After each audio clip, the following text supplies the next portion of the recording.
now let's start with our second paragraph of our poem. Let's take a reading of the paragraph first. Every tinkle on the shingles has an echo in the heart, and 1,000 dreamy fancies into busy being start, and 1,000 recollections weave their ear threads into woof as I listen to the patter of the rain upon the roof.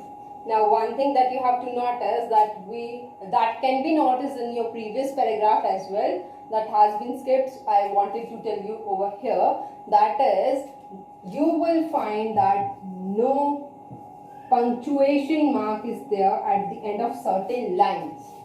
And when there is no punctuation mark at the end of the line, that means that the idea in this line is continued in our next line.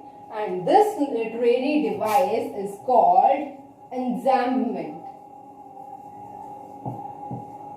It is called enjambment. So it was there in your first paragraph as well, and you can notice it over here as well.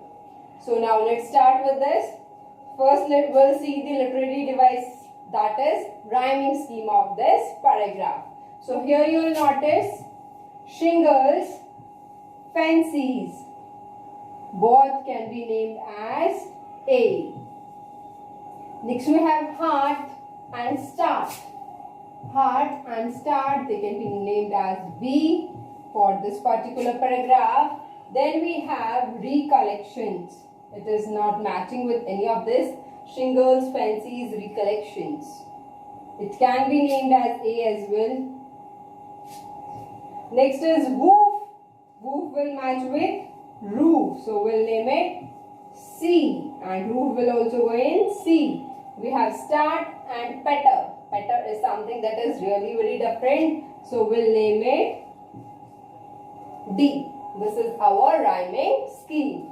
So let's start with our first line now. Every tinkle on the shingles. Now tinkle means when the air strikes on the roof.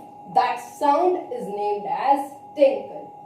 Shingles. Shingles means tiles. Tiles of which our roof is made up of. So here the poet is saying that every time the rain is striking on the roof has an echo in the heart. Echo means, echo is a word of science.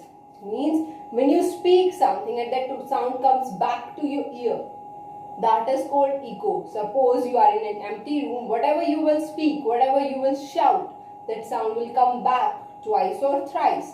Especially when you go in hilly areas, you stand at the cliff and you shout some name, you will hear it back. That is called echo. Now here, how can the echo of the sound of the rain can be heard in the heart? How can it be heard? I'll tell you that. Here the poet is telling that every time the rain is striking on the roof, with the same speed, with the same intensity, my heart is pumping blood. It is beating. So here you can see the poet notices resonance. Resonance means something that is matching in some sort. Here the thing is that is matching is the heartbeat and the rain. Both are matching in intensity and in their sound. The heart is pumping the blood with same intensity, with same speed as the rain is striking the roof of the poet's room. Next we have and 1,000 dreamy fancies. So here dreamy fancies means, here when we get the word dreamy, that means the poet is now going in his dreams. The poet is now starting to imagine something. The poet has started having thoughts in his mind. Into busy being start. Busy being, you are having alliteration. So here the poet is saying into busy being start. Now the functioning of mind has started. The poet is getting many memories in his mind. He has started recollecting thousands of fancies and his mind has started getting busy. And 1,000 recollections. He is recollecting his memories of the childhood perhaps. Weave their ear threads into roof. Now the memories, the emotions, they all tangle, they get tangled and they start to weave clothes in the air. They start to weave thread especially. Here woof is used as a cloth, and we have the RUL. The mind has started to weave. Weave means to connect something with tangles, and it seems as if in air his mind has started to create threads of the memories or the recollections. Coming to the next line. As I listen to the patter. Now the poet is telling, as he is listening to the patter, as he is listening to the sound of the rain upon the roof. And when is this all things happening? When are these all things happening? Which things? Having recollections in the mind, his heart pumping blood with the same intensity, and weaving up the threads of imagination, of reality, of fancies, all things coming together. When are these things happening? When he is listening to the sound of the rain on the roof. I hope second paragraph and first paragraph both are clear. You have to take a notice that enjambment is also there in our first paragraph, as it is there in this one as well. So we'll start with that. So now let's start with our last paragraph, last stanza of our poem, that is, now in memory comes my mother, as she used in years agone, to regard the darling dreamers, ere she left till the dawn. Oh, I feel her fond look on me, as I listen to this refrain, which I played upon the shingles by the patter of the rain. Now the first thing that you will notice here is, again, the punctuation marks are missing. So if the punctuation marks are missing, the literary device is enjambment, right? So let's start with the poem now. So here we will see in our first line, now in memory comes my mother. So what is here? Alliteration.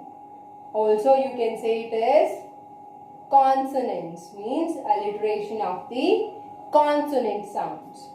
So in the first line, the poet is telling us that as he is lying on his bed with all the recollections in his mind, in that recollections now comes the thought, when his mother comes, he feels as if his mother is coming as she used to come in years ago, means when she was alive, when he was a child, as she used to come in her room. Similarly, he feels as if she has come today as well. To regard the darling dreamers, what does his mother do when she comes? So his mother used to look upon them.